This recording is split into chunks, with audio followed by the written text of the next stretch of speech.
बाबा जी की प्यारी सास संगत जी, आज जो मैं आपको बताने जा रही हूँ उससे पहले अगर आपने हमारा चैनल लाइक, शेयर, फॉलो और सब्सक्राइब नहीं किया है तो ज़रूर कर लीजिए।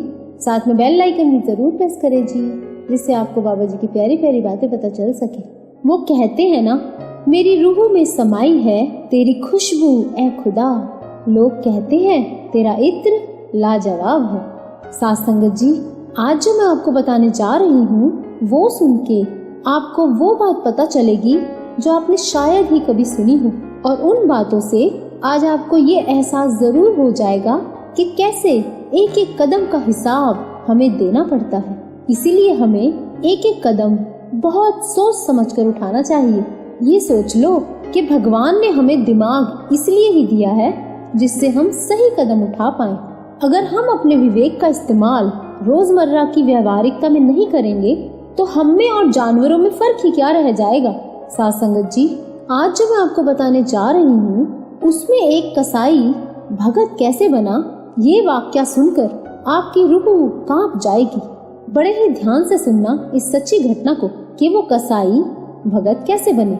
सतगुरु चाहे तो हमारी कमियां एक पल में खत्म कर दे, बस उनकी नजर पड़ने की देर है। चलो घटना पर आते हैं। आंखें खोल देने वाली घटना है साथ संगत जी। यह सच्ची घटना बाणी में भी दर्ज है। अब उस कसाई की दुकान बूचड़ खाने में थी। रात का समय था। अब वो कसाई दुकान बंद करने ही वाला था कि अचानक वहाँ कुछ ऐसे लोग आ गए जो राजमहल से थे। तो वो लोग उस कसाई से बोले, हमें इतने किलो बकरे का मांस चाहिए। अब वो कसाई बोला, अब तो मैं दुकान बंद कर चुका हूँ। साथ संगत जी, ये घटना नहीं, अंदर तक रूह कपा देने वाली घटना है कि हमें कैसे कैसे हिसाब देना पड़ता है। हम जो बोएंगे वही तो काटेंगे।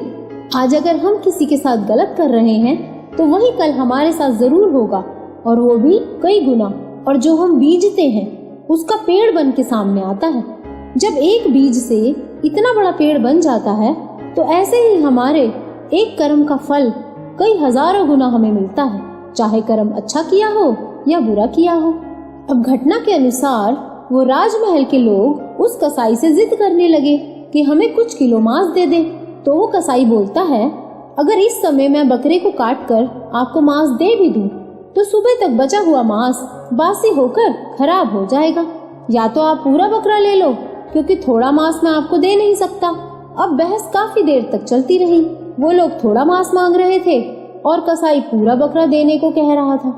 अब काफी देर तक बहस होने के बाद उन लोगों ने उस कसाई को एक सुझाव दिया और कहने लगे, तू ऐसा कर, तू इस बकरे की एक टांग काट दे, जिससे सुबह तक बकरा जिंदा भी रहेगा और मांस बासी और खराब भी नहीं होगा, क्योंकि रात भर बकरा तड़पता रहेगा, मरेगा नहीं।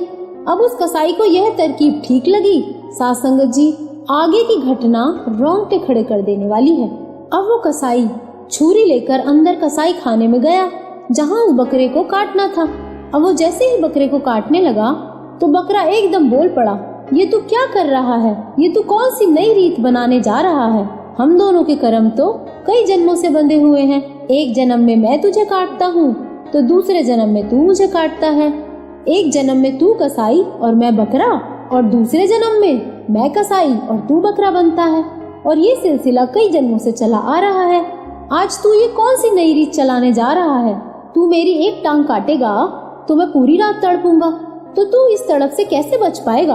अगले जन्म में मैं तुझे ऐसे काटूंगा कि तू भी कई गुना तड़पेगा। इतने सालों का ब्याज समेत तड़पना पड़ेगा तुझे।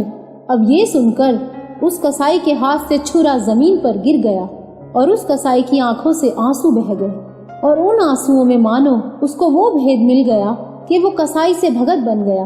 वहाँ मेरे सतगुरु। साथ संगत जी, सोचने वाली बात यह है कि एक बकरे को काटने पर एक जन्म बर्बाद हुआ। ऐसे तो हमारे कई माड़े कर्म हैं। कितने जन्मों तक हमें आना पड़ेगा हिसाब देने, इसका अंदाजा तक नहीं लगा सकते हम। अगर हम अपने इस जन्म में भी गुनाह सोचने बैठे तो सोच के देखो कि क्या क्या गुनाह किए हैं और किस तरह काटने आना पड़ेगा, वो भी ब्याज समेत काटने पड़ेंगे। दुनिया में इतनी तराहियां ऐसे ही नहीं मची हुई। ये तो हिसाब किताब चल रहा है सबका, और गुनाह से बचा कोई नहीं हुआ, तभी इस दुनिया में हम हैं। अगर कर्म नहीं होते तो हम सब संत होते, इसलिए अभी भी चेत जाओ और अपने गुनाहों को याद करके अपने प्यारे सतगुरु अपने बाबा जी के आगे सच्चे मन से अरदास करनी चाहिए कि हे सच्चे पातशाह बख्श दो, हमें बख्श दो, आगे से गलती नहीं होगी। सच्चे मन से अगर हम अरदास करेंगे और वही गलतियां नहीं दोहराएंगे तो माफ़ी के साथ मेहर भी होनी शुरू हो जाएगी। तो बाबा जी की प्यारी साथ संगत जी, अगर आपको ये वीडियो अच्छा लगा हो तो लाइक और कमेंट ज़रूर करना जी, और इस वीडियो को ज़्यादा से ज़्यादा शेयर करना जिससे बाबा जी की प्यारी संगत तक बाबा जी की ये प्यारी प्यारी बातें पहुंच सके।